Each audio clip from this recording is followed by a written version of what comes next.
அப்பளம் மாதிரி ரவுண்டாக இருக்கிறது என்னன்னு பார்க்குறீங்களா? இதுதான் ஜவ்வரிசி வடகம். சம்மர் ஸ்டார்ட் ஆகிடுச்சு இல்லையா? அதனால் டிப்பிக்கல் உமனோட ஒர்க்கும் ஸ்டார்ட் ஆகிடுச்சு. இதுக்கு வெறும் 5 பொருள் மட்டும்தான் தேவை.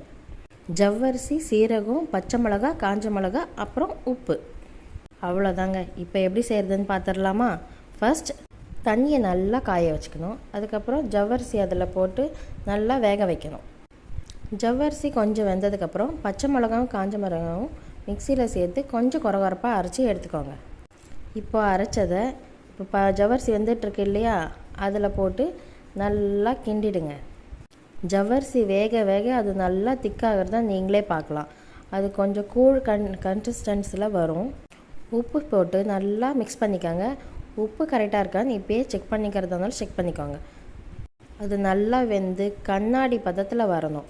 நல்லா டிரான்ஸ்பரண்ட்டாக வர மாதிரி இருக்கணும். அந்த டைமில் அடுப்புலேருந்து இறக்கிடுங்க. இப்போது சீரகத்தை அதில் ஆட் பண்ணணும். சீரகத்தை மேலாக போட்டுட்டு நல்லா ஒரு கிண்டிடுங்க. இப்போது ஆறுனதும் சுத்தமான துணியை வெயிலில் நல்லா விரிச்சிட்டு அதில் ரவுண்டாக மெலிஸ்